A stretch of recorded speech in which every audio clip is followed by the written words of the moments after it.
all the media would turn up to this building. They would be there, wouldn't they, talking? And the first thing any half-decent journalist would see is they'd be looking around at the buildings thinking, shit, this building's exactly the same as the one they've just come from.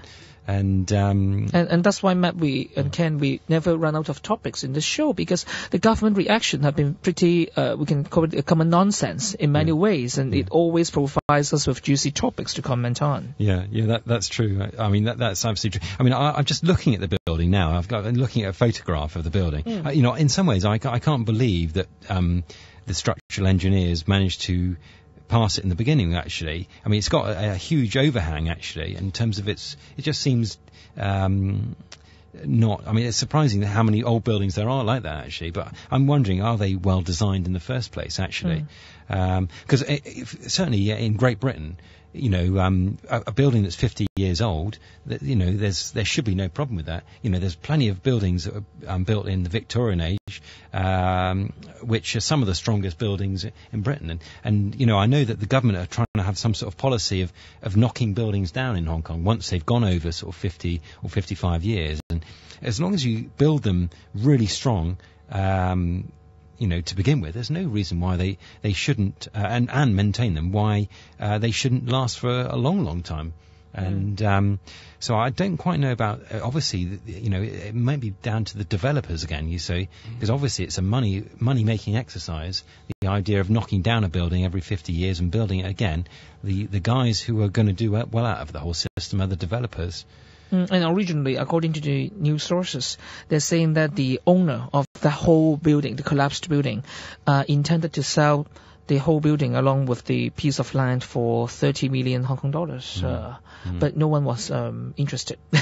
So if someone bought it before, the story might be different. But right now, I think what people really worried was the domino effect, because according to professionals, they're saying that civil engineers, they are saying that there could be a domino effect, that because one of the building has been collapsed and others may follow.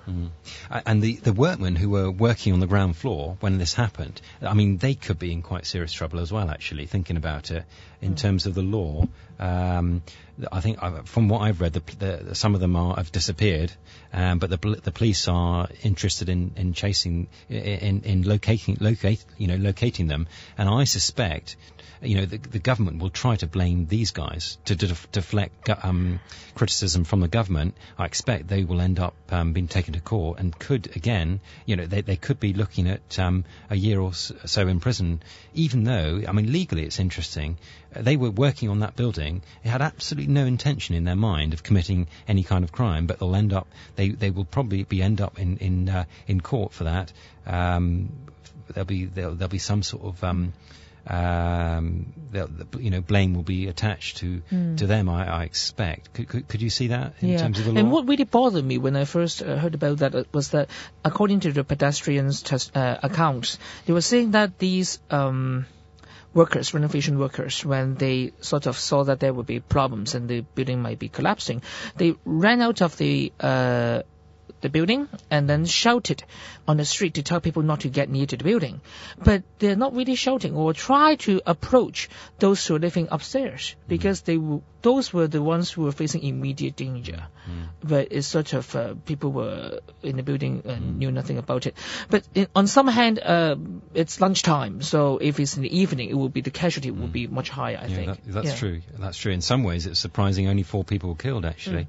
But I mean, it's all, from what I've read, it seems that, there's different ideas about why it collapsed, but it seems that within that building and all the buildings on that street, that there have been, alterations, and additions, people making lots of little small rooms, as part of, one flat, for example. And that's quite common, isn't it, in Hong Kong? Landlords doing that to try and maximize money and so on. But it also, it means that perhaps they took out some structure, some pillars, some structure, and added more in different places, and they think that might be the reason behind it all. But certainly, I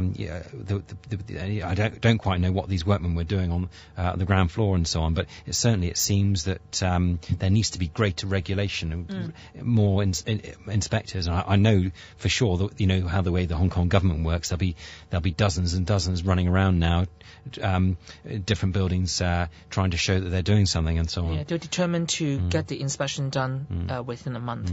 But just like all other cases before, with the tree collapsing, killing a girl in Stanley, the whole cycle has been repeating that it would really need to take some lives and sacrifices in order to get the government doing something extra.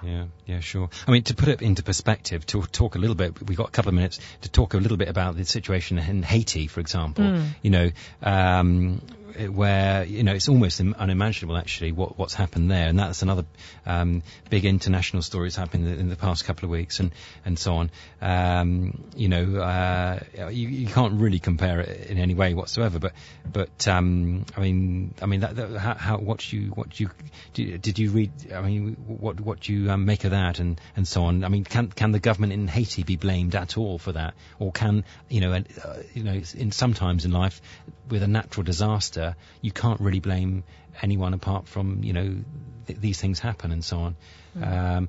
But I'd say with the Hong Kong situation, you can actually blame the government. It shouldn't have happened and so on. But with an earthquake like that and buildings fall down, can anyone be blamed? What do you think, Ken? Because in some government, they can be blamed by refusing foreign help.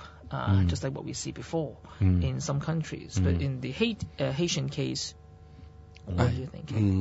I think it's, I don't know, people could blame God, right, about it. But I think the Hong Kong Homes collapse, I can blame is the selfishness ideology in Hong Kong that made the tragedy happen. For example, if the landlord didn't and build the rooms and hit and let the workers to hit the structural wall, and if the government is not selfish that ignore the poor people and the poor area, and this thing could just get away with it easily. And sometimes you could, of course, blame the government. I mean, if you look at the Sichuan earthquake not long ago, some of the buildings still stood still firmly. That's true actually. And many of them collapsed, just like Lego, and people were wondering why, and whether the government had put enough effort in terms of guaranteeing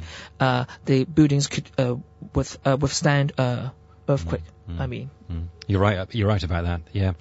We're running out of time. We've completely run out of time. So thank you very much. And we're not going to be back in 2 weeks. We're going to be back in 3 weeks because of Chinese New Year. I think we're going to take a holiday. I'm going to Singapore. Yeah. So see you in 3 weeks. Yeah, don't forget us in Singapore. Okay. I won't. See you in 3 weeks, guys. All right. Bye. Thank you.